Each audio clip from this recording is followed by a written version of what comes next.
ജ്യോതിഷ ഹസ്തരേഖ സംബന്ധമായ ഈ എളിയ വീഡിയോയിലേക്ക് എല്ലാവർക്കും സ്വാഗതം.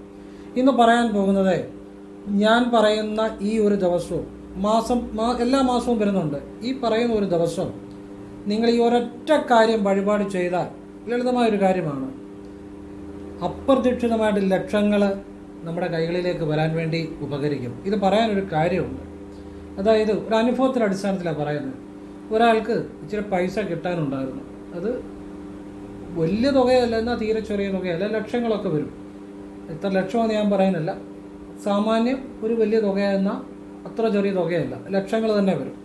അപ്പോൾ ആ തുക അദ്ദേഹത്തിന് ഞാനീ പറയുന്ന ഒരു കാര്യം, ഞാനീ പറയുന്ന ദിവസം, ഞാനീ പറയുന്ന രീതിയിൽ വഴിപാടിന് പൈസ കൊടുത്ത് കഴിഞ്ഞപ്പോൾ ആ പൈസ കൊടുക്കാനുള്ള ആളെ വിളിച്ചിട്ട് ആ പൈസ ഇന്ന മാസം ഇന്ന ഡേറ്റിന് തരാമെന്ന് പറഞ്ഞു. അപ്പം അങ്ങനെ ഒരു അനുഭവത്തിൻ്റെ അടിസ്ഥാനത്തിലാണ് എല്ലാവർക്കും ഒരു പ്രയോജനം ഉണ്ട്. ആവശ്യക്കാർക്ക് നിങ്ങൾക്ക് പ്രയോജനം ഉണ്ടാകട്ടെ. മാത്രമല്ല, ഈ പറയുന്ന ഒരു ദിവസം എല്ലാ മാസവും വരുന്നുണ്ട്.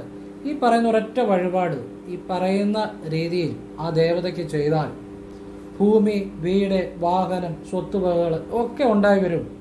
അതിനെക്കുറിച്ചാണ് പറയുന്നത്. ഇത് എല്ലാവർക്കും പ്രയോജനം ചെയ്യുന്ന കാര്യമാണ്. നിങ്ങളുടെ ജീവിതത്തിൽ ഉറപ്പായിട്ടും ഇത് ആവശ്യം വരുന്ന കാര്യമാണ്. ഇത് എല്ലാ കാര്യത്തിനും വേണ്ടി ചെയ്യാം. അതുപോലെ ജീവിതത്തിൽ ഉയർച്ച ഉണ്ടാകും, എല്ലാം ഉണ്ടായി വരും. ഇത് നിങ്ങൾക്ക് ഈ വഴിപാട് ചെയ്യുന്നവരെ ആർക്കും ഈ തടുത്തു നിർത്താൻ, എതിർക്കാൻ, ഞാൻ ഉദ്ദേശിക്കുന്നത് അവരെ തോൽപ്പിക്കാൻ പറ്റത്തില്ല, അവരെ തടഞ്ഞു വയ്ക്കാൻ, അല്ലെ അവരെ ഒരു തടസ്സം സൃഷ്ടിക്കാൻ ആർക്കും സാധിക്കത്തില്ല എന്നുള്ളതാണ്. ഇതെല്ലാവരുടെയും ജീവിതത്തിൽ പ്രയോജനം ചെയ്യട്ടെ എന്ന് കരുതി ഞാൻ വിശദമായിട്ട് പറഞ്ഞു തരികയാണ്. എല്ലാവരെയും ഈശ്വരൻ അനുഗ്രഹിക്കട്ടെ. നമഃശിവായ. വിശദമായിട്ട് പറഞ്ഞുതരാം. അതിനുമുമ്പ് ഒരു കാര്യം പറയാം. നേരിട്ട് കൺസൾട്ടിങ് ഇല്ല, വാട്സപ്പ് വഴിയാണ്. ആവശ്യമുള്ളൊരു വാട്സപ്പ് ഇടുക. സംഖ്യ, ജ്യോതിഷ, ഹസ്തരേഖ, ഗ്രഹനില, ഇതാണ് ചെയ്യുന്നത്. അപ്പം ഞാൻ ഫ്രീ ആകുമ്പോൾ റിപ്ലൈ തരും. എങ്ങനെ ചെയ്യുന്ന രീതി പറയാം. ഞാൻ നല്ല കാര്യം മാത്രമേ പറയാറുള്ളൂ. അത് കേട്ടിട്ട് ആവശ്യമുണ്ടോ ചെയ്യുക, അല്ലെ ചെയ്യാതിരിക്കുക. ഒരു തവണ വഴിപാട് ചെയ്തുകൊണ്ടോ ഒന്നുമല്ല, ചിലപ്പോൾ ആവർത്തിക്കേണ്ടി വരും. പിന്നെ വിശ്വാസത്തോടു കൂടി ഇവിടെ കൊടുക്കേണ്ട ഒരു രീതിയുണ്ട്, ഒരു വിശ്വാസമുണ്ട്. അതൊക്കെ ഞാൻ വിശകലനം ചെയ്യും, പറഞ്ഞു കൊടുക്കും. പിന്നെ നമ്മുടെ കഴിവൂടെ പ്രയോജനപ്പെടുത്തണം. അങ്ങനെയുള്ളവർ ചെയ്യുക, അല്ലാത്തവർ ചെയ്യേണ്ടതെന്നേ പറയത്തുള്ളൂ. അപ്പം നേരിട്ട് വന്നാലും നോക്കാൻ പറ്റത്തില്ല, ഫോൺ വിളിച്ചാലും കിട്ടത്തില്ല. കാരണം വാട്സപ്പിലെ വർക്ക് തന്നെ സമയത്തിന് തീരുന്നില്ല. അതുകൊണ്ടാണ്. സാഹചര്യം പറഞ്ഞതേ ഉള്ളൂ. ഇനിയും ഇപ്പോൾ ചെയ്യേണ്ടവർ വാട്സപ്പ് ഇടുക. ഇതാണ് സാഹചര്യം. പറ്റുന്നവർക്ക് റിപ്ലൈ തരും.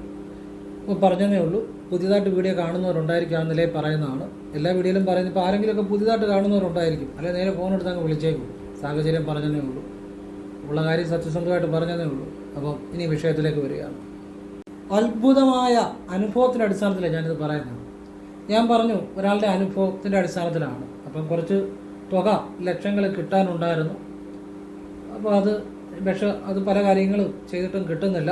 ആ സമയത്താണ് ഈ മലയാള മാസം അവസാനത്തെ ദിവസം, അത് മലയാള മാസം 30 ഉണ്ടെങ്കിലും കൊള്ളാം, 31 ഉണ്ടെങ്കിലും കൊള്ളാം, അവസാനത്തെ ദിവസം എടുക്കുക. മലയാള മാസം അവസാനത്തെ ദിവസം എടുക്കുക. അന്ന് നാഗരാജാവിനും നാഗയക്ഷിയമ്മയ്ക്കും നാഗക്ഷേത്രത്തിൽ പോയി പാൽപ്പായസം ചെയ്യണം. മനസ്സിലായോ? അപ്പം നിങ്ങൾ എന്നിട്ട് ആ പാൽപ്പായസത്തിന് രസീത് എടുത്തിട്ട് ആ രസീത് ഒന്ന് നാഗരാജാവിൻ്റെ മുന്നിൽ വെച്ചൊന്ന് പ്രാർത്ഥിച്ചിട്ട്, നാഗയക്ഷിയുടെ മുന്നിൽ വെച്ച് പ്രാർത്ഥിച്ചിട്ട് അവിടെ കൗണ്ടറിൽ വല്ലതും കൊടുത്താൽ മതി. കൈവച്ചൊന്ന് പ്രാർത്ഥിക്കാൻ നല്ലതാണ്. അപ്പോൾ ഈ നാഗരാജാവിനും നാഗയക്ഷിയമ്മയ്ക്കും മലയാള മാസം അവസാനത്തെ ദിവസം പാൽപ്പായസത്തിന് പൈസ പറഞ്ഞു കൊടുത്തു കഴിഞ്ഞപ്പം തന്നെ, ചെയ്തില്ല, അത് മലയാള മാസം അവസാനമേ ചെയ്യത്തുള്ളൂ, കൊടുത്തപ്പം തന്നെ ഒരാൾക്ക് കിട്ടാനുണ്ടായിരുന്ന കുറച്ച് തുക, ലക്ഷങ്ങൾ വരും. ആ കൊടുക്കാനുണ്ടായിരുന്ന വിളിച്ച് ഇന്ന ഡേറ്റിന് തരാമെന്ന് പറഞ്ഞു. അപ്പോൾ ആ ഒരു അനുഭവത്തിൻ്റെ അടിസ്ഥാനത്തിൽ പറഞ്ഞു തരുന്നത്. അപ്പോൾ നിങ്ങൾക്കിത് നാഗക്ഷേത്രത്തിൽ പോയി ചെയ്യാം, മലയാള മാസം അവസാനത്തെ. അപ്പം നിങ്ങൾ വേണം ഇതിനു മുമ്പ് നിങ്ങൾക്ക് ഏതെങ്കിലും ഒരു ദിവസം രാവിലെ വേണം നാഗരാജാവിനോട് പറയാം, എനിക്ക് ഇന്ന കാര്യം സാധിച്ചു തരണം, ഞാൻ മലയാള മാസം അവസാനം വന്നൊരു പാൽപ്പായസം കഴിച്ചേക്കാം, നാഗരാജാവിന് നാഗയക്ഷിക്കുന്നു. ഇനി അതല്ല, അങ്ങനെ പറയാതെ തന്നെ ഇത് നേരത്തെ പറയാതെ തന്നെ നേരത്തെ പൈസ കൊടുത്തതേ ഉള്ളൂ. നമുക്ക് അന്നേ ദിവസം പോയി പാൽപ്പായസത്തിന് രസീത് എടുത്ത് ആ രസീത് രസീത് എടുത്തിട്ട് നാഗരാജാവിനോട് നാഗേക്ഷമയ്ക്കും രണ്ടുപേർക്കും പാൽപ്പായസം സമർപ്പിക്കണം. നാഗരാജാവിനെ നാഗേക്ഷമയുടെ മുന്നേ നിന്ന് പ്രാർത്ഥിച്ചാൽ മതി. ആ രസീത് എടുക്കുമ്പം തന്നെ, ആ രസീത് എഴുതുന്ന സമയം തന്നെ അങ്ങ് പ്രാർത്ഥിച്ചേക്കണം. പറഞ്ഞാൽ മനസ്സിലായോ? ശ്രദ്ധിച്ച് കേൾക്കണം. നമ്മൾ കൗണ്ടറിൽ പോയി അവർ രസീത് എഴുതുമല്ലോ, ആ നിമിഷം തന്നെ അവിടെ നിന്നുകൊണ്ട് നാഗരാജാവിന് രസീത് പാൽപ്പായസത്തിന് എഴുതുമ്പോൾ നാഗരാജാവിനോട് പ്രാർത്ഥിക്കുക. നാഗേക്ഷമയ്ക്ക് പാൽപ്പായസം രസീത് എഴുതുമ്പോൾ അവിടെ നിന്നുകൊണ്ട് തന്നെ നാഗേക്ഷമയോട് നിങ്ങൾ മനസ്സുകൊണ്ട് പ്രാർത്ഥിക്കുക നിങ്ങളുടെ കാര്യം. പിന്നെ വിഗ്രഹത്തിന് മുന്നിൽ നിന്നും പ്രാർത്ഥിക്കുക, അത് വേറെ കാര്യം. ഇത് ചെയ്യുന്നതല്ല കാര്യം. പിന്നെ വിഗ്രഹത്തിന് മുന്നിൽ പോയി പ്രാർത്ഥിക്കണം, പക്ഷെ ഇങ്ങനെ ചെയ്യണം കേട്ടോ. അത് നിങ്ങൾക്ക് ഏത് കാര്യവും നേടിയെടുക്കാൻ നല്ലതാണ്. മാത്രമല്ല സാമ്പത്തികം നല്ല രീതിയിൽ വരും. വീട് ഇത് മാസത്തിലെ മലയാള മാസം അവസാന തീയതി ചെയ്യണം. മലയാള മാസം, ഇംഗ്ലീഷ് അല്ല, മലയാള മാസം അവസാനത്തെ ദിവസം. ഇപ്പം നിങ്ങൾക്ക് ഇത് മാസങ്ങൾ തുടർച്ചയായിട്ട് ചെയ്യുന്നവർക്ക്, അല്ലെങ്കിൽ സാധിക്കുന്ന പോലെ ആവർത്തിക്കുക, അങ്ങനെ ചെയ്യുന്നവർക്ക് ഐശ്വര്യത്തിന് ഒരിക്കലും കുറവ് വരികയില്ല. ഭൂമി, വീട്, വലിയ ഐശ്വര്യങ്ങൾ, ധാരാളം വാഹനങ്ങൾ, ഇഷ്ടം പോലെ പലയിടത്ത് ഭൂമി, സമ്പത്ത്, നല്ല തൊഴിൽ, ഇതൊക്കെ വന്നുകൊണ്ടേയിരിക്കും. അത്ഭുതമായ ഒരു കാര്യം. വിശ്വാസത്തോടെ ചെയ്യണമെന്ന് മാത്രം. ഒരു തവണ ചെയ്താൽ ഇതെല്ലാം ഉണ്ടാകുമെന്നല്ല പറയുന്നത്. സാധിക്കുന്ന പോലെ വിശ്വാസത്തോടെ ആവർത്തിക്കുന്നവർക്ക്. അപ്പോൾ ഇത് ഒരു ആശ്ചര്യമായ കാര്യമാണ്. കാരണം എന്താണെന്ന് ചോദിച്ചാൽ, ഇപ്പോൾ ഇത്ര ലക്ഷങ്ങൾ കിട്ടാനുണ്ട്, അത് തടസ്സപ്പെട്ടു നിന്ന കാര്യം നാഗയക്ഷിയമ്മയ്ക്ക് ഒരു പാൽപ്പായസം ഇതിന് പൈസ കൊടുത്തപ്പോഴേ അപ്പോഴേ ആൾ വിളിച്ചിട്ട് പറയും ഇന്ന ദിവസം തന്നേക്കാന്ന് പറയുമ്പോൾ ഇതവരെ നേരത്തെ സംഭവിക്കേണ്ടതല്ലേ. അതിന് നേരത്തെ സംഭവിക്കാൻ ഇതുപോലെ ആര് വിചാരിച്ചാലും മാറാത്ത തടസ്സങ്ങളാണ്. നാഗരാജാവും നാഗേക്ഷമയും വിചാരിച്ച് മാറിക്കിട്ടും, ഒരു സംശയവും വേണ്ട. ഞാൻ ഒരു വലിയ ആ സന്തോഷത്തോടു കൂടിയാണ് അത് പറയുന്നത്. എന്ത് കാര്യവും നടന്നു കിട്ടും. ഇത് നിങ്ങൾക്ക് ആരും പറഞ്ഞു തരത്തില്ല. ഞാനിത് പറഞ്ഞു തരുന്നത് എൻ്റെ മനസ്സിൽ ഭഗവാൻ ഇത് ഇന്ന് പറഞ്ഞു തരാൻ തോന്നിച്ചു. അപ്പോൾ ഇതിൻ്റെ ഒരു അനുഭവം, ഒരാളുടെ അനുഭവം ഉണ്ടായി, ആ അനുഭവത്തിൻ്റെ അടിസ്ഥാനത്തിലാണ് പറഞ്ഞു തരുന്നത്. അപ്പം ഈ മാസം അവസാനം നാഗേക്ഷമയ്ക്ക് പാൽപ്പായസം ചെയ്യത്തുള്ളൂ. പൈസ കൊടുത്തു നേരത്തെ, അപ്പോഴേ കാര്യം നടന്നു. അത് ആ വിശ്വാസവും കൂടെ ഉള്ളതുകൊണ്ടാണ്. അപ്പോൾ നാഗരാജാവിനും ചെയ്യണം, നാഗേക്ഷമയ്ക്കും ചെയ്യണം പാൽപ്പായസം കേട്ടോ. രണ്ടുപേർക്കും ചെയ്യണം. ഇത് നിങ്ങൾ ഇത് മാസം തോറും, മലയാള മാസം അവസാനത്തെ ദിവസം നിങ്ങൾ ചെയ്തോ. നിങ്ങൾ ഈ കഷ്ടപ്പെട്ടിട്ട് ഒരു രക്ഷയില്ലെങ്കിൽ നിങ്ങൾക്ക് ഇത് ചെയ്ത് ഒന്ന് നോക്ക്. നിങ്ങൾ കഷ്ടപ്പെടുന്നതിന് ഫലമുണ്ടാകും. നിങ്ങൾ ജോലി ചെയ്യുന്നതിന് അർത്ഥമുണ്ടാകും. കടബാധ്യതകൾ മാറാനും കിട്ടാക്കടം കിട്ടാനും നമുക്ക് തൊഴിൽ ഉയർച്ച ഉണ്ടാകാനും നമ്മുടെ കൈകളിലേക്ക് സാമ്പത്തികം വരാനും വീട്, ധാരാളം വാഹനങ്ങൾ, ഭൂമി, സ്വത്ത് എല്ലാം കിട്ടുമെന്നുള്ളതാണ്. ഇത് ഇടയ്ക്കിടയ്ക്ക് സാധിക്കുന്ന പോലെ ആവർത്തിക്കണം. പിന്നെ മാസത്തിൽ ചെയ്യുവാണെങ്കിൽ നല്ലതാണ്. ഐശ്വര്യങ്ങൾ എന്നും നിലനിൽക്കുമെന്നുള്ളതാണ്.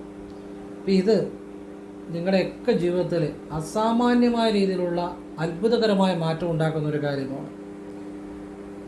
ഇത് ഏതൊരാൾക്കും പ്രയോജനപ്പെടുന്ന കാര്യമാണ്. കാരണം ഇപ്പം ജീവിതത്തിൽ ഈ സാമ്പത്തികം എന്ന് പറഞ്ഞൊരു പ്രധാന ഘടകമാണ്.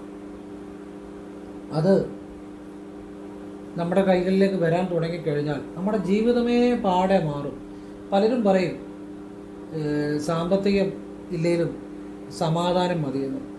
സമാധാനം വേണ്ടെന്നല്ല പറഞ്ഞു. പക്ഷേ സാമ്പത്തികം ഇല്ലെങ്കിൽ നമ്മുടെ ജീവിതത്തിൽ ഒരുപാട് ബുദ്ധിമുട്ടുകളുണ്ടാവും. അതുമാത്രമല്ല, നമ്മുടെ വീട്ടിൽ ഇപ്പം നമുക്ക് സാമ്പത്തികം ഇല്ലെങ്കിൽ മക്കളെ, വൈഫ് എല്ലാവരും അതിൻ്റെ ബുദ്ധിമുട്ട് അനുഭവിക്കേണ്ടി വരും. ഒരാൾ തന്നെയല്ല. സാമ്പത്തികം ഒരു കുടുംബമായിട്ട് ഈ സമൂഹത്തിൽ ജീവിക്കുമ്പം സാമ്പത്തികം ആവശ്യമാണ്. അതുകൊണ്ടാണ് എൻ്റെ വീഡിയോകളെല്ലാം ഒരു സാമ്പത്തികത്തെ പ്രാധാന്യം കൊടുത്ത് പറയുന്നതിൻ്റെ കാര്യം. എനിക്ക് വരുന്ന മെസ്സേജുകൾ കൂടുതലും സാമ്പത്തികമായ പ്രതിസന്ധികളുടെയും കടത്തിൻ്റെയും കാര്യങ്ങളാണ്. അതുകൊണ്ടാണ് വീഡിയോകളെല്ലാം അങ്ങനെ ചെയ്യുന്നത്. കാരണം ഈ സമൂഹത്തിൽ ജീവിച്ചിരിക്കുമ്പോൾ അത് ആവശ്യമാണ്. ഇനിയും ചിട്ടി ഇപ്പോൾ ഒന്ന് അടിക്കണമെന്ന് വിചാരിച്ചു. നമുക്കൊരു അത്യാവശ്യത്തിനൊരു ചിട്ടി അടിക്കണം. നമ്മൾ അതിന് ചെറിയൊരു പരിപാടി ഞാൻ പറഞ്ഞുതരാം. അത് നിങ്ങളുടെ അടുത്തുള്ള ക്ഷേത്രത്തിൽ ദേവനല്ലേ ദേവിക്ക് ഒരു എണ്ണയോ മാലയോ കൊടുത്തിട്ട് നാഗരാജാവിൻ്റെ നടയിൽ വന്ന് രാവിലെ ചെയ്യണം. ഇതെല്ലാം രാവിലെ കേട്ടോ, വൈകിട്ട് ചെയ്യരുത്. നാഗക്ഷേത്രത്തിൽ പോയി ചെയ്യുന്നത് രാവിലെ പാൽപ്പായസം. ഇപ്പോൾ ഇത് അടുത്തുള്ള ക്ഷേത്രത്തിൽ ചെയ്യാനുള്ള കാര്യമാണ് പറഞ്ഞത്. ചിട്ടി അടിക്കുന്നതിന് വേണ്ടി നിങ്ങളൊരു മൺചിരാതിനകത്ത് എള്ളെണ്ണയോ നെയ്യ് ഉപയോഗിക്കുന്ന ഏറ്റവും നല്ലത് ഒഴിച്ചിട്ട് ഒരു തിരിയിട്ട് കത്തിച്ച് നാഗരാജാവിൻ്റെ പടിക്കെട്ടിനകത്തേക്ക് വെക്കരുത്, പടിക്കെട്ടിന് വെളിയിൽ വെച്ച് കത്തിച്ച് നാഗരാജാവിനെ വിളിച്ചാൽ മതി, ഒരു മന്ത്രവും ജപിക്കേണ്ട. ഈ ചിട്ടി എനിക്ക് കിട്ടിയിരുന്ന ഉപകാരമായിരുന്നു, എനിക്കൊരു എന്നാലും ഒരു വഴിയുണ്ട്, സഹായിക്കണമെന്ന് പറഞ്ഞ് മനസ്സുകൊണ്ട് കരഞ്ഞ് പ്രാർത്ഥിക്കുക. ചിലപ്പോൾ അത് സംഭവിക്കാം എന്ന് കരുതി സംഭവിക്കണമെന്ന് നിർബന്ധമൊന്നുമില്ല, ഉറപ്പുമില്ല. ചിലർക്ക് അങ്ങനെ സംഭവിച്ചിട്ടുണ്ട്.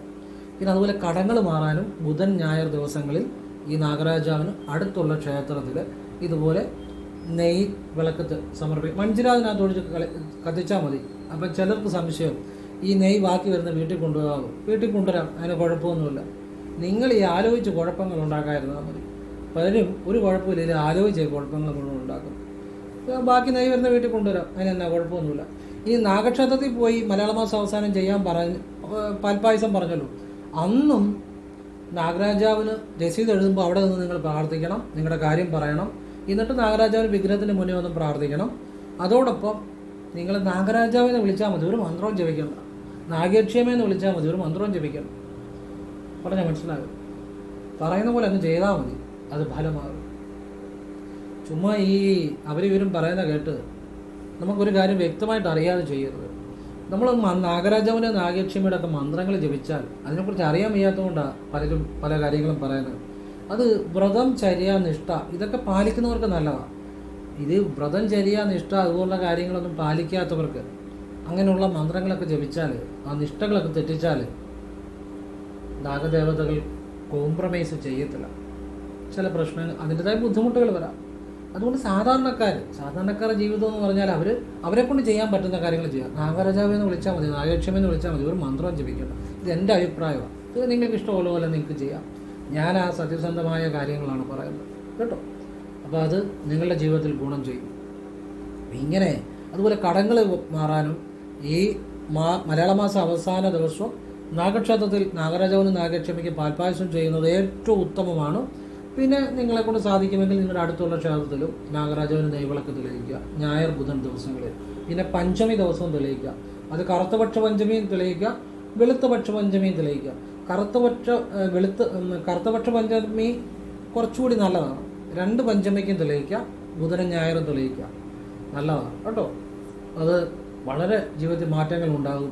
ഇത് പറയാൻ കാര്യം, ഈ പല കാര്യങ്ങളും ചെയ്തിട്ട് മാറ്റമില്ലെങ്കിൽ നാഗേക്ഷിയമ്മയ്ക്കും നാഗരാജാവിനും ആ തടസ്സങ്ങൾ മാറ്റാനുള്ള കഴിവുണ്ട്. കാരണം ഇനിയും അതിൻ്റെ ഈ നാഗരാജാവ് നാഗേക്ഷിയമ്മയൊക്കെ ശിവഭഗവാനോടൊരു കാര്യം അപേക്ഷിച്ച് അത് ഉപേക്ഷിക്കത്തില്ല. അതാണ് അതിൻ്റെ രഹസ്യം. പിന്നെ നിങ്ങളിപ്പോൾ ശിവക്ഷേത്രത്തിൽ പോകുന്നു, നിങ്ങൾക്കൊരു അത്യാവശ്യ കാര്യം നടക്കണം. അപ്പോൾ നമ്മൾ സാധാരണ എന്തോ ചെയ്യുന്നത്, ശിവക്ഷേത്രത്തിൽ പോയി ഭഗവാനെ തൊഴുതിട്ട് നാഗരുടെ നടയവൻ തൊഴുക ചെയ്യുക. നമ്മൾ ഒന്ന് വ്യത്യാസപ്പെടുത്തി ചെയ്ത് നോക്കുക. നിങ്ങൾ ആദ്യം നാഗരുടെ നടയിൽ പോയി, നാഗരാജാവിൻ്റെ നടയിൽ പോയി ഒരു നാണയം, 1 രൂപ നാണയം, ഒരു നാണയം കയ്യിൽ പിടിച്ച് നിങ്ങളുടെ ആവശ്യം പറഞ്ഞ് അവിടെ വയ്ക്കുക. വെച്ച് കഴിഞ്ഞ് പിന്നെ വിഗ്രഹത്തിലോട്ട് നോക്കണ്ട, പിന്നെ അതേക്കുറിച്ച് ചിന്തിക്കുകയും വേണ്ട. ഈ നാണയം കയ്യിൽ പിടിച്ച് പ്രാർത്ഥിച്ചു കഴിഞ്ഞ് നാണയത്തെ കണ്ണുകൊണ്ട് നോക്കുകയും ചെയ്യരുത്. നാണയം പറഞ്ഞ് അവിടെ വെക്കുകയോ കാണിക്കയിൽ ഇടുകയോ ചെയ്യുക, കാണിക്കയിൽ ഇടുക. പിന്നെ നിങ്ങൾ വിഗ്രഹത്തെ നോക്കണ്ട.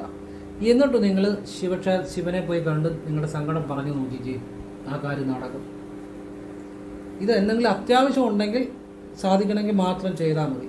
അല്ലെങ്കിൽ സാധാരണ പോലെ ശിവനെ തൊഴുതിട്ട് വെളിയിലിറങ്ങി നാഗരെ തൊഴുതാൽ മതി. ഇത് രാവിലെ ചെയ്യാവുള്ളൂ കേട്ടോ.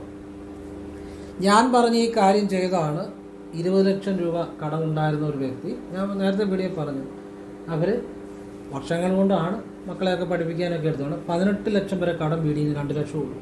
അതിൽ ചെയ്ത ഒരു കാര്യം ഞാൻ പറഞ്ഞ ഈ നാഗരാജാവിൻ്റെ ഈ വിദ്യയാണ്. ഈ നാഗരാജാവിനെ തൊഴുതിട്ട് ശിവനെ കണ്ടു തൊഴുത് സങ്കടം പറഞ്ഞതാണ് അവരുടെ ആ 20 ലക്ഷം രൂപയുള്ള 18 ലക്ഷം വർഷങ്ങൾ കൊണ്ടുണ്ടായ കടമാണ്, വർഷങ്ങൾ കൊണ്ട് വീടിയത്. ഇനി 2 ലക്ഷം മക്കളെയൊക്കെ പഠിപ്പിച്ചുമൊക്കെയാണ്. അപ്പോൾ അതിൻ്റെ ശക്തി ഒന്ന് ആലോചിച്ച് നോക്കി. ഇങ്ങനെ ഏത് കാര്യത്തിനൊരു നിവൃത്തി ഉണ്ടാക്കാൻ നീ നാഗരാജാവിന് നാഗേക്ഷമയ്ക്ക് സാധിക്കും എന്നുള്ളതാണ്. അതാണ് അതിൻ്റെ രഹസ്യം. നമ്മൾ പലതും ചെയ്തിട്ട് മാറ്റമില്ലെങ്കിൽ ഇതുപോലെയുള്ള കാര്യങ്ങൾ നമ്മുടെ ജീവിതത്തിൽ മാറ്റും എന്നുള്ളതാണ്. പക്ഷെ എപ്പോഴും ഞാൻ പറയുന്നത്, നിങ്ങൾ രാവിലെ മാത്രമേ ചെയ്യാവുള്ളൂ. നാഗരാജാവ് നാഗേക്ഷമെന്ന് വിളിച്ചാൽ മതി, ഒരു മന്ത്രവും ജപിക്കണ്ട. പിന്നെ അവരുടെ മുന്നിൽ പോയി നിൽക്കുമ്പോൾ മനഃശുദ്ധി, ഒരു ശരീരശുദ്ധിയൊക്കെ പാലിക്കണം. അത് നല്ലതാണ്. അപ്പോൾ പ്രീതി പെട്ടെന്ന് ഉണ്ടാകും കേട്ടോ. അതോട് ഓർത്തുകൊള്ളുക. മനഃശുദ്ധി, ശരീരശുദ്ധി അവരെ പോയി തൊഴുമ്പോൾ അതൊന്ന് പാലിക്കണം, നല്ലതാണ്.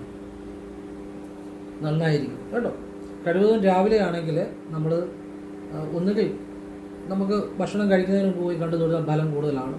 ഇനിയിപ്പോൾ മരുന്നൊക്കെ കഴിക്കുന്നവരാണെങ്കിൽ ഭക്ഷണം കഴിച്ചിട്ട് മരുന്ന് കഴിച്ചിട്ട് പോയി തൊഴുതാലും മതി, സൗകര്യം പോലെ ചെയ്യുക കേട്ടോ. എങ്ങനെയാണേലും നിങ്ങൾ മനഃശുദ്ധിയോടുകൂടി ശരീരശുദ്ധിയോടുകൂടി അവരുടെ മുന്നേ എന്ന് പ്രാർത്ഥിച്ചാൽ നാഗരാജാവും നാഗേക്ഷിയും ഒക്കെ അത് പ്രസാദിക്കാൻ എളുപ്പമാണ് കേട്ടോ. അപ്പോൾ അത് സൗകര്യം പോലെ ചെയ്യുക. അപ്പോൾ ഞാനിപ്പോൾ 3 കാര്യങ്ങൾ പറഞ്ഞു. 1, മലയാള മാസം അവസാനം നാഗക്ഷേത്രത്തിൽ ചെയ്യേണ്ട പാൽപ്പായസം. 2, ചിട്ടി കാര്യങ്ങളൊക്കെ പെട്ടെന്നൊരു കാര്യങ്ങളൊക്കെ. മാത്രമല്ല കടങ്ങൾ മാറിയവരും ഉണ്ട്. ഈ പിന്നെ അടുത്തുള്ള ക്ഷേത്രത്തിൽ ഇതുപോലെ നാഗരാജാവിൻ്റെ നട നെയ്വിളക്ക് ബുധനും ഞായറും തെളിയിച്ച് കടങ്ങൾ മാറിയുണ്ട്. ബാംഗ്ലൂരിലുള്ള ഒരാളുടെ വലിയ കടങ്ങൾ മാറിയ അത് പഴയ ഒരു വീഡിയോ ഞാൻ പറഞ്ഞിട്ടുണ്ട്. അപ്പം അങ്ങനെയുള്ളവരും ഉണ്ട്. അതുപോലെ ചിട്ടി പാട്ടങ്ങളൊക്കെ ചിട്ടിയൊക്കെ പെട്ടെന്ന് അടിക്കാനും പെട്ടെന്ന് കടങ്ങൾ മാറാനും പിന്നെ നമ്മൾ പരിശ്രമിക്കുകയും കൂടെ വേണം. അത് വേറെ കാര്യം. നമുക്ക് ഈശ്വരൻ തന്ന കഴിവ് പ്രയോജനപ്പെടുത്തുകയും കൂടെ വേണം. അത് നല്ലതാണ്. 3ാമത് പറഞ്ഞ കാര്യം ഇതുപോലെ തന്നെ നമുക്ക് പെട്ടെന്നൊരു കാര്യം സാധിക്കണം, ഒരു വഴി തെളിഞ്ഞു വരണം. അങ്ങനെ ഉണ്ടെന്നുണ്ടെങ്കിൽ നാഗരാജാവിനൊരു നാണയം വെച്ച് പ്രാർത്ഥിച്ചിട്ട് ശിവനെ പോയി കണ്ടു തൊഴുത് ഭഗവാനും ഒരു കൂവളത്തില കൊണ്ട് അർച്ചനയും അല്പം നെയ്യും ഒരു കുപ്പിക്കകത്ത് നെയ്യും പിന്നെ വെള്ള നിവേദ്യം സമർപ്പിച്ച് പ്രാർത്ഥിക്കുക. ഒരു പിൻവിളക്കൂടെ വെക്കുന്നത് നല്ലതാണ്. പിൻവിളക്കിന് രസീത് എടുക്കും കേട്ടോ, എന്നാലേ അത് പൂർണ്ണമാകത്തുള്ളൂ. ഇങ്ങനെ ചെയ്യുക. ഇതൊക്കെ ചിലപ്പോൾ ഒരു തവണ ചെയ്താൽ ഫലം ഉണ്ടാകണമെന്നില്ല. അവനവൻ ആവശ്യമുണ്ടെങ്കിൽ സാധിക്കുന്ന പോലെ ആവർത്തിക്കുക. പിന്നെ നമ്മൾ അതിനുവേണ്ടി പ്രവർത്തിക്കാൻ കൂടെ വേണം. അപ്പോൾ ഇത് ജീവിതത്തിൽ ഏറ്റവും കൂടുതൽ ഗുണമുണ്ടാകുന്ന കാര്യമാണ് പറഞ്ഞത്. ഇനിയും ഈ അത്ഭുതകരമായ മറ്റൊരു കാര്യം പറഞ്ഞുതരാം. ഇപ്പം വീട്ടിൽ എപ്പോഴും കലഹമാണ്, വഴക്കാണ്, ബഹളമാണ്, എപ്പോഴും എല്ലാവർക്കും പ്രശ്നങ്ങളാണ്, ഭയങ്കര ദുരിതങ്ങളാണെങ്കിൽ നിങ്ങൾ ശനിയാഴ്ച ദിവസം അടുത്തുള്ള അയ്യപ്പ ക്ഷേത്രത്തിൽ പോയി വൈകുന്ന പാട് ഒരു നെയ്വിളക്ക് തെളിയിച്ച് പ്രാർത്ഥിക്കുക. നെയ്വിളക്കിന് എന്നാ 10, 15, 20 രൂപ ആകത്തുള്ളൂ. നിങ്ങളുടെ വീട്ടിൽ നല്ല മാറ്റം വരും. ഇത് ശനിയാഴ്ചകൾ ആവർത്തിക്കുക. രാവിലെ അല്ല, വൈകിട്ട് അയ്യപ്പ ക്ഷേത്രത്തിൽ നെയ്വിളക്ക് തെളിയിച്ച് പ്രാർത്ഥിക്കുക. ശനിയാഴ്ചകൾ സാധിക്കുന്ന പോലെ ആവർത്തിക്കുക. അയ്യപ്പനെ വിശ്വസിക്കുക. നിങ്ങളുടെ വീട്ടിൽ അയ്യപ്പൻ്റെ ഒരു ഫോട്ടോ വെച്ച് ഇരിക്കുന്ന ഫോട്ടോ വെച്ചിട്ട് ഒരു കർപ്പൂരം കത്തിച്ച് സ്വാമിയെ വിളിക്കുകയും വേണം. രാവിലെ വൈകിട്ട് സ്വാമിയെ ശരണമയ്യപ്പ എന്ന് വിളിക്കാം. അപ്പോൾ അത് 1 തവണയോ 3 തവണയോ വിളിക്കാം. സ്വാമിയെ ശരണമയ്യപ്പ. ആ സ്വാമിയെ ലയിച്ചങ്ങ് വിളിക്കുക. ആ വീട്ടിലെ ആ പ്രശ്നങ്ങൾ ഓരോന്നായിട്ട് മാറാൻ തുടങ്ങും. കാരണം ഇത് അത്ഭുതമായ ഒരു കാര്യമാണ്. നിങ്ങൾ ചെയ്തു നോക്കുക. മാത്രമല്ല നിങ്ങളുടെ ഏത് പ്രശ്നത്തിനും സ്വാമി പരിഹാരം ഉണ്ടാക്കും. അയ്യപ്പന് ചില ശക്തികളുണ്ട്. അത് ചില കാര്യങ്ങളുണ്ട്. നാഗദേവതയ്ക്ക് ചില കാര്യങ്ങൾ ചെയ്യാൻ പറ്റും. അത് അവർക്ക് ചെയ്യാൻ പറ്റുന്ന കാര്യങ്ങളാണ്. മറ്റുള്ളിടത്ത് പരാജയപ്പെടുത്താത്ത പലയിടത്തും നാഗരാജാവിനും നാഗേക്ഷമയ്ക്കും ചില കാര്യങ്ങൾ ചെയ്യാൻ പറ്റും. നിങ്ങൾ ഒരുപാട് വലിയ കാര്യങ്ങളൊക്കെ ചെയ്ത് പരാജയപ്പെട്ടെങ്കിൽ ഇവർക്ക് ചില കാര്യങ്ങൾ സാധിച്ചു തരാൻ പറ്റും. അയ്യപ്പസ്വാമിക്ക് പറ്റും. ഇതൊക്കെ ചില വിദ്യകളാണ്. ഇത് വേറെ എവിടുന്നും കിട്ടത്തില്ല, ആരും പറഞ്ഞു തരത്തില്ല. പറഞ്ഞാൽ മനസ്സിലായോ? അങ്ങനെ സാധിച്ചവരുണ്ട്, സാധിച്ചുകൊണ്ടിരിക്കുന്നവരുണ്ട് പല കാര്യങ്ങളും. പിന്നെ നിങ്ങളുടെ വിശ്വാസവും പോലെ ഇരിക്കും. നിങ്ങൾക്കിപ്പോൾ ചെയ്യുന്നപ്പോൾ ആ ദേവതയെ നിങ്ങളുടെ മനസ്സ് ചെല്ലുന്നില്ലേ ഒരു ഫലം ഉണ്ടാകത്തില്ല. അങ്ങനെയുള്ളവർ ചെയ്യേണ്ടെന്ന് ഞാൻ പറഞ്ഞു. നിങ്ങളുടെ മനസ്സ് ആ ദേവതയെ ചെന്ന് വിശ്വാസത്തോടെ ചെയ്താൽ തീർച്ചയായിട്ടും അങ്ങനെ ചെയ്തവർക്കൊക്കെ ഫലം ഉണ്ടായിട്ടുണ്ട്, ജീവിതം മാറിയിട്ടുണ്ട്. അങ്ങനെയുള്ളവരാണ് ഞാനീ പറഞ്ഞ ഈ 18 ലക്ഷം വരെ കടം വീടിയതും ഒക്കെ അങ്ങനെയുള്ളവരാണ്. ആ ഒരു സമർപ്പണമുണ്ട് അതിൻ്റെ അത്. അല്ലാതെ ചുമ്മാ പോയി ചെയ്തിട്ടൊന്നും കാര്യമില്ല, യാന്ത്രികമായിട്ടൊന്നും ചെയ്തിട്ട് കാര്യമില്ല. ഇപ്പോൾ ഈ നാഗേക്ഷമയ്ക്കാണെങ്കിലും പാൽപ്പായസത്തിന് കൊടുത്തത് അത് വിശ്വാസം ഉള്ളതുകൊണ്ടാണ്. അവരുടെ ഉടനെ കിട്ടാനുണ്ടാകുന്ന പൈസ കൊടുക്കാനുണ്ടായ ആൾ വിളിച്ച് അവർ ഒന്നും അറിയുന്നില്ല. ഈ പൈസ കൊടുത്ത കാര്യമൊന്നും അവരറിയുന്നില്ല. പക്ഷേ ആ കൊടുത്തു കഴിഞ്ഞാൽ അത്ഭുതം സംഭവിച്ച് വിളിച്ചിട്ട് ഇന്ന ഡേറ്റിന് തരാമെന്ന് പറയുന്നു. നോക്ക് എന്തൊരു അതിശയമാണ് ഇത്. വേറെ എവിടെ പരിപാടി ചെയ്താൽ ഇങ്ങനെ സഡനായിട്ട് ഒരു ആക്ഷൻ വരും. ചില കാര്യങ്ങൾക്ക് നാഗരാജാവും നാഗേക്ഷിയമ്മയെ വിളിച്ചാൽ പെട്ടെന്ന് വിശ്വാസവും കൂടെ വേണം. ചില കാര്യങ്ങൾക്ക് അയ്യപ്പനെ വിളിച്ചാൽ വഴി ഉടനെ തുറന്നു കിട്ടും. അപ്പോൾ ഞാൻ അത്തരം കാര്യങ്ങളാണ് പറഞ്ഞത്. ഇനി പറയാൻ പോകുന്നൊരു കാര്യം, നിങ്ങളൊരു വെള്ള പേപ്പർ എടുക്കുക. ആ വെള്ള പേപ്പറിൽ തന്നെ ഇങ്ങനെ ക്ലെയിം എന്ന് എഴുതുക. ക്ലെയിം കണ്ടല്ലോ, അത് നിങ്ങൾക്ക് ഒരു സ്കെച്ച് പേന കൊണ്ട് എഴുതാം. അത് നീലയോ കറുപ്പോ പച്ചയോ ഏത് വേണേലും ഉപയോഗിക്കാം. ക്ലെയിം എന്ന് എഴുതുക കേട്ടോ. എഴുതിയിട്ട് ഇത് തന്നെ ഇങ്ങനെ നോക്കുക. കണ്ടല്ലോ, ഒന്ന് ജസ്റ്റ് നോക്കുക. എന്നിട്ട് ഇത് എവിടെയെങ്കിലും ബുക്കിനകത്തോ എവിടെയെങ്കിലും നിങ്ങൾ കാണാത്ത രീതിയിൽ ബുക്കിനകത്തോ അല്ലെങ്കിൽ ഡ്രോയ്ക്കകത്തോ എവിടെയെങ്കിലും ഇത് നിങ്ങൾ ഇതുപോലെ തന്നെ വയ്ക്കുക. എന്ന് വെച്ചാൽ പിന്നെ ഇത് നിങ്ങൾ തുറന്ന് നോക്കരുത്. ഇപ്പോൾ ഒരു ബുക്കിനകത്ത് വെച്ചാൽ ആ ബുക്ക് പിന്നെ നിങ്ങൾ തുറന്ന് നോക്കരുത്, അവിടെ ഇരുന്നോട്ട്. അല്ലെ നിങ്ങളൊരു ഒരു പച്ച കോട്ടൺ തുണിക്കകത്ത് വയ്ക്കുക, പിന്നെ ഇത് തുറന്ന് നോക്കരുത്. അങ്ങനെ അവിടെ ഇരിക്കട്ടെ. അത് കഴിഞ്ഞു നിങ്ങൾ ഈ ക്ലീം എന്ന് എഴുതിയിരിക്കുന്ന ഇത് ജപിക്കുകയൊന്നും വേണ്ട, ഇത് മനസ്സിൽ കാണുക. ഈ അക്ഷരം പിന്നെ നിങ്ങൾ മനസ്സിൽ കണ്ടാൽ മതി. എപ്പോഴൊക്കെ മനസ്സിൽ കാണണം? നിങ്ങൾ കിടക്കുന്നതിന് തൊട്ട് മുമ്പ്, എഴുന്നേറ്റ ഉടനെ, നിങ്ങൾ കുളി കഴിഞ്ഞ ഉടനെ, നിങ്ങൾ വിളക്കിൻ്റെ മുന്നിൽ നിന്ന് പ്രാർത്ഥിക്കുന്നതിന് തൊട്ട് മുമ്പ്, നിങ്ങൾ ഏതൊരു കാര്യം ചെയ്യുന്നതിനും മുമ്പ്, ഏതൊരു കാര്യം ചെയ്ത് കഴിഞ്ഞ്, പണം കിട്ടുമ്പോഴും പണം കൊടുക്കുമ്പോഴും, ഏതൊരു കാര്യം തുടങ്ങുമ്പോഴും ഏതൊരു കാര്യം അവസാനിക്കുമ്പോഴും, ഭക്ഷണം കഴിക്കുന്നതിന് മുമ്പ്, വെള്ളം കുടിക്കുന്നതിന് മുമ്പ്, അപ്പോൾ മനസ്സിൽ കാണുക, ജപിക്കേണ്ട. ഇത് നിങ്ങളൊന്ന് ചെയ്തു നോക്കുക. പിന്നെ ഫ്രീ ആയിട്ടിരിക്കുമ്പോഴൊക്കെ ഇടയ്ക്ക് മനസ്സിൽ കാണാം. എന്ന് വെച്ചാൽ നിങ്ങൾ ജോലി ചെയ്യുന്നതിൻ്റെ ഇടയ്ക്കോ റോഡ് ക്രോസ് ചെയ്യുന്നതിൻ്റെ ഇടയ്ക്കോ വണ്ടി ഓടിക്കുന്നതിൻ്റെ ഇടയ്ക്കോ ഒന്നും കാണണ്ട. ഫ്രീ ആയിട്ടിരിക്കുമ്പോഴും ഈ പറഞ്ഞ സമയങ്ങളിലും മനസ്സിൽ കണ്ടാൽ മതി. ഈ അക്ഷരം ജപിക്കണ്ട. ഇത് വേറൊരു വിദ്യ. നിങ്ങൾ ഇതൊന്ന് ചെയ്ത് നോക്കുക.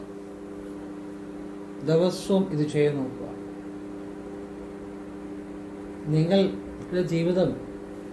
നിങ്ങളുടെ ജീവിതത്തിൽ എല്ലാം ഉണ്ടായി വരും. എല്ലാം എന്ന് പറഞ്ഞാൽ അത്ഭുതങ്ങളായിരിക്കും മുഴുവൻ നടക്കുന്നത്. സാമ്പത്തികം, ഐശ്വര്യം, വശ്യം, സമ്പത്ത്, ആഗ്രഹിക്കുന്ന കാര്യങ്ങൾ നടക്കുക. ഒരു ദിവസം ചെയ്താൽ സംഭവിക്കുന്നതല്ല. ഇത് വിശ്വാസത്തോടെ ദിവസവും ചെയ്യുക. വിശ്വാസം എന്ന് വെച്ചാൽ എന്നാണെന്നറിയോ? ഇത് ചെയ്തു കഴിഞ്ഞ് ഇതിനെക്കുറിച്ച് ചിന്തിക്കാതിരിക്കുന്നതാണ്. നമ്മൾ ചെയ്തു കഴിഞ്ഞുകൊണ്ട് നമുക്ക് മറന്നേക്കാം, ഉടനെ ചിന്തിക്കരുത്. അങ്ങനെ ചിന്തിക്കാതിരിക്കുന്നതാണ് വിശ്വാസം. നമ്മൾ അതിനെക്കുറിച്ച് ചിന്തിച്ചാൽ നമുക്കിത് വിശ്വാസം ഇല്ലാത്തതുകൊണ്ടാണ്. എനിക്ക് ചിലർ മെസ്സേജ് ചെയ്യും, സാറേ ഞാൻ ആ വഴിപാട് ചെയ്തു, ഈ വഴിപാട് ചെയ്തു, ഒരു കാര്യം നടക്കാൻ പോകുന്നില്ല. സംശയമാണ്. അതുകൊണ്ട് എന്നെ ബോധിപ്പിക്കുന്നു. അവർക്ക് തന്നെ വിശ്വാസമില്ല. ഞാൻ പറഞ്ഞു, നിങ്ങൾ ചെയ്താൽ മതി, എന്നോട് പറയണ്ട. ചെയ്തു കഴിഞ്ഞ് പിന്നെ ഉടനെ ചിന്തിക്കരുത് അതേക്കുറിച്ച്. ഇതേക്കുറിച്ച് ചിന്തിക്കും തോറും അത് തടസ്സം വരും. അത് സംശയമുള്ളതുകൊണ്ടാണ്. മനസ്സിൽ ശരിയാകുമെന്നുള്ള സംശയമുള്ളതുകൊണ്ടാണ് വീണ്ടും വീണ്ടും ഞാനത് ചെയ്തു. സ്വയം ബോധ്യപ്പെടുത്തുകയാണ്, അല്ലെ എന്നെ ബോധ്യപ്പെടുത്തുകയാണ്. ഒരിക്കലും ഒരു ഫലം ഉണ്ടാകാൻ പോകുന്നില്ല. നിങ്ങൾക്ക് വേണമെന്നുണ്ടെങ്കിൽ ശരിയായിട്ട് ചെയ്താൽ ഫലം ഉണ്ടാകും. ഇല്ലെങ്കിൽ നിങ്ങൾ ചെയ്യേണ്ടതെന്ന് ഞാൻ പറയത്തുള്ളൂ. കാരണം ശരിയായിട്ട് ചെയ്തവർക്കൊക്കെ ജീവിതം മാറിയിട്ടുണ്ട്. അത് തന്നെ കാര്യം. എല്ലാത്തിനും ഒരു രീതിയുണ്ട്, എല്ലാത്തിനും ഒരു മെത്തേഡുണ്ട്. ആ രീതി ചെയ്യുമ്പോഴാണ് ഫലം ഉണ്ടാകുന്നത്. ഇപ്പം വാഴയ്ക്കാണേലും നിങ്ങൾ ഏറ്റവും കൂടിയ വളം കൊണ്ട് അതിന് ചോട്ടി ഇട്ടാൽ എങ്ങനെ ഇരിക്കും? അളിഞ്ഞു പോകും. അതേസമയം ആ ചോട്ടിൽ നിന്ന് ഇച്ചിരി മാറി ആ ഒരു തടമെടുത്ത് വൃത്താകൃതിയിൽ ഇട്ട് കഴിഞ്ഞാൽ ആ വളം പിടിക്കും. നല്ല വളമാണെന്ന് പറഞ്ഞൊരു കാര്യമില്ല, ചെയ്യുന്ന രീതിക്ക് അതിൻ്റെ കാര്യം. ഇപ്പം നമുക്കൊക്കെ ഒരു വിദ്യ എവിടുന്നെങ്കിലും കിട്ടുമ്പം അറിയാവുന്നവർ പറഞ്ഞുതരും, വിദ്യ തരുന്നവർ പറഞ്ഞുതരും. നീ ഒറ്റയടിക്ക് ഇതങ്ങ് ജപിക്കരുത്, കുറേശ്ശെ ജപിച്ചേ വിദ്യ വശപ്പെടുത്താവുള്ളൂ. ഒറ്റയടിക്ക് ജപിച്ചു കഴിഞ്ഞാൽ അത് വശമാകത്തില്ലെന്ന് മാത്രമല്ല, നീ അത് ഇട്ടേച്ചു പോകും. അങ്ങനെയൊക്കെയാണ് നമുക്ക് ഓരോരുത്തർത്തുനിന്ന് ഓരോ വിദ്യ കിട്ടുമ്പം ആ വിദ്യ തരുന്നവർ പറയുന്നത്. അങ്ങനെ ഒരു വിദ്യ വശപ്പെടുത്താൻ പറ്റത്തുള്ളൂ. ആത്മീയവിദ്യയുടെ കാര്യം പറഞ്ഞത് എന്ന് പറഞ്ഞ പോലെ ഏത് കാര്യവും നമുക്കൊരു വശമാക്കണമെങ്കിൽ അതൊരു കുറേശ്ശെ ചെയ്ത് വേണം. അത് ചെയ്യേണ്ട രീതി ചെയ്യണം, അപ്പോഴാണ് അത് വശമാകുന്നത്. അല്ലാതെ ചുമ്മാ വെപ്രാളിച്ചൊരു വഴിപാട് ചെയ്തിട്ടോ ഒരു കാര്യമില്ല. അത് പിന്നെ ചെയ്ത് കഴിഞ്ഞു പിന്നെ എപ്പോഴും അതേക്കുറിച്ച് ചിന്തിച്ചിരുന്നാലോ ഒക്കെ അത് ഫലം കിട്ടാൻ തടസ്സം ഉണ്ടാകും, സംശയമുള്ളതുകൊണ്ടാകും. അപ്പോൾ ഈ ഇത്രയും കാര്യങ്ങൾ മനസ്സിലാക്കി ചെയ്യുമ്പോഴാണ് അത് ഗുണം ഉണ്ടാകുന്നത്. അല്ലെങ്കിൽ വെറുതെ ചെയ്യാമെന്നുള്ളതേ ഉള്ളൂ, ഫലം ഉണ്ടാകണമെന്നില്ല. അപ്പോൾ നിങ്ങൾക്ക് ഫലം ഉണ്ടാകാൻ വേണ്ടിയാണ് ഞാൻ ഇത്രയും പറഞ്ഞത്. അപ്പോൾ ഇതെല്ലാം ജീവിതം മാറ്റിമറിക്കുന്ന കാര്യങ്ങളാണ്. പക്ഷെ ഇതൊന്നും അധികം ആളുകൾ കാണത്തില്ല. ഞാനിപ്പോൾ ഒരു 1000 പട്ടം ഉണ്ടാക്കിയത് പറത്തി വിടുവാണെങ്കിൽ ചിലപ്പോൾ ഇതിനെക്കാട്ടും കൂടുതൽ ആളുകൾ കാണും. കാരണം എന്താണെന്ന് ചോദിച്ചു കഴിഞ്ഞാൽ ഈ കാണുന്നതിന് പ്രത്യേകിച്ച് ഗുണമൊന്നുമില്ല, ഒരു രസം. ഈ രസത്തിന് കുറേ ആളുകൾ മുഴുവൻ. നമുക്ക് വേണ്ട കാര്യങ്ങൾ ആരും കാണാറില്ല. അല്ലെങ്കിൽ ഞാനിപ്പോൾ ഒരു കണ്ടത്തിൽ കൂടെ പോകും, ഞാൻ തന്നെ മനഃപൂർവ്വം ഒന്ന് വീഴുന്നതായിട്ട് അഭിനയിച്ചൊരു വീഡിയോ എടുക്കുകയാണെങ്കിൽ ചിലപ്പോൾ അത് കാണാൻ ആളുകൾ കൂടുതൽ കാണും, ലക്ഷങ്ങൾ വ്യൂസ് പോകും. എന്ന് വെച്ചാൽ കാണുന്നതിന് പ്രത്യേകിച്ച് ഗുണമൊന്നുമില്ല, ഒരു രസം. ഈ രസത്തിന് കുറേ ആളുകൾ. അതുകൊണ്ടാണ് ജീവിതം എപ്പോഴും ആ ഒരു പ്രശ്നമാണ്. നമ്മുടെ ജീവിതം മാറ്റുന്ന ഒരു നല്ല കാര്യം പറഞ്ഞാൽ അതൊന്നും ആരും കാണത്തില്ല. കാരണം നമ്മൾ രക്ഷപ്പെട്ടു പോകും, അത് തന്നെ കാര്യം. ആളുകൾക്ക് എപ്പോഴും ഈ പ്രശ്നങ്ങളിലും ദുരിതങ്ങളിലും ഒക്കെ ജീവിക്കാനും ഈ എപ്പോഴും എനിക്ക് കടമുണ്ട്, അല്ലെങ്കിൽ എൻ്റെ ജീവിതം ഇങ്ങനെയാണെന്ന് പറഞ്ഞുകൊണ്ട് നടക്കാൻ ആളുകൾ കൂടുതൽ ഇഷ്ടപ്പെടുന്നത്.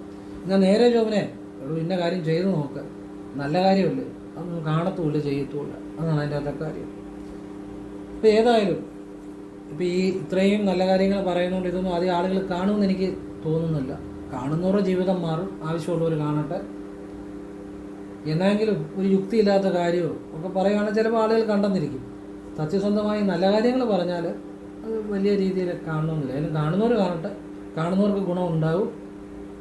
പിന്നെ ഈ കാര്യങ്ങളൊന്നും ഞാൻ വിശദമായിട്ട് പറയുന്ന കാര്യങ്ങൾ കാണാതെ ചുമ്മാ വാട്സപ്പ് എന്നോട് ഈ പറഞ്ഞ കാര്യം തന്നെ സംശയമായിട്ട് ചോദിക്കരുത്. ഞാൻ തിരക്കിയിരിക്കുമ്പോൾ ഞാൻ ഈ പറഞ്ഞ കാര്യം തന്നെ സംശയങ്ങളായിട്ട് ചോദിക്കരുത്. വീഡിയോ കണ്ടിട്ട് നിങ്ങൾക്ക് അതിൽ വ്യക്തമായിട്ട് ഞാൻ പറഞ്ഞു തരുന്നുണ്ട്.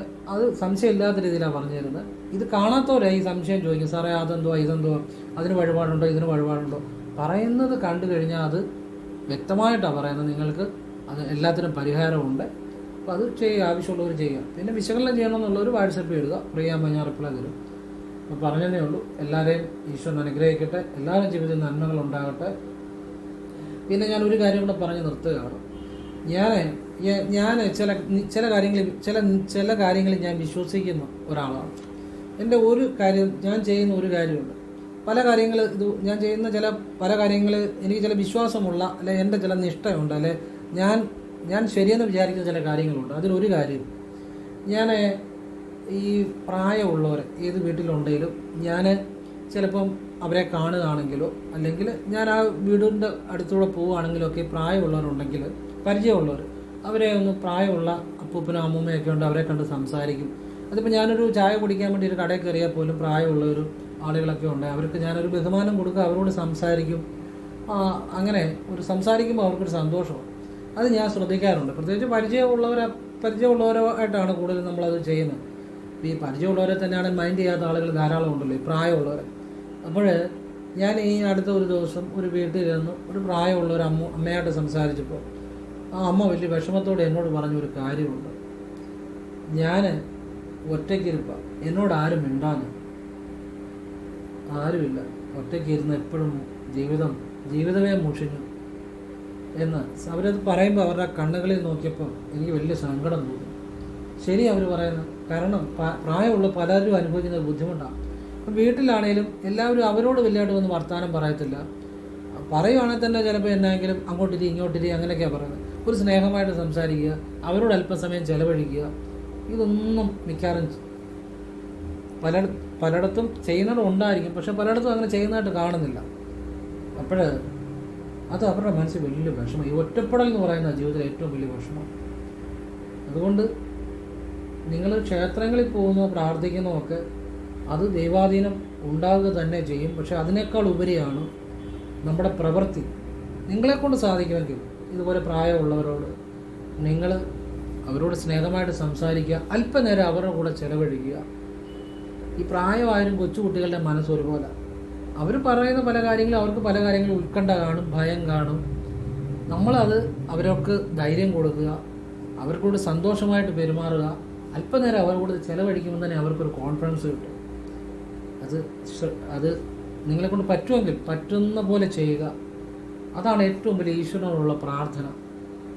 അതാണ് ഏറ്റവും വലിയ പ്രാർത്ഥന. അപ്പോൾ നിങ്ങൾക്ക് ആ ഈശ്വരനെ അറിയാൻ പറ്റും. ഇങ്ങനെയുള്ള കാര്യങ്ങൾ കൂടെ ചെയ്യുമ്പോഴാണ് നമ്മളൊരു ശിവഭക്തനാകുന്നത്.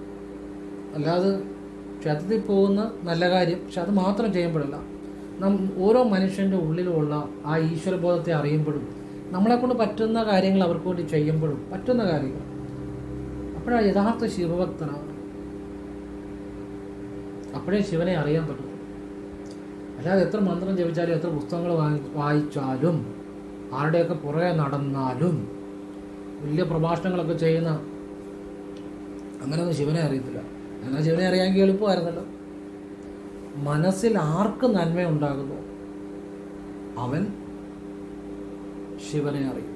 അതാണ് യഥാർത്ഥ ശിവഭക്തൻ.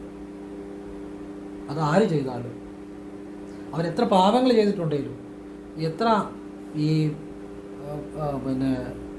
അറിവില്ലെങ്കിലും അറിവുണ്ടെങ്കിലും അതൊന്നും വിഷയമല്ല. ആ മനഃശുദ്ധിയോടെ സഹജീവികളോട് പെരുമാറുന്നവൻ ശിവനെ അറിയും. അത് ശിവനോടുള്ള ഏറ്റവും വലിയ പ്രാർത്ഥനയാണ്. അല്ലാതെ ഇപ്പം ദിവസം മുഴുവൻ നമശിവായ ജപിക്കുന്നത് അതൊക്കെ നല്ലത് തന്നെ, അതിനപ്പുറമാണത്തില്ല.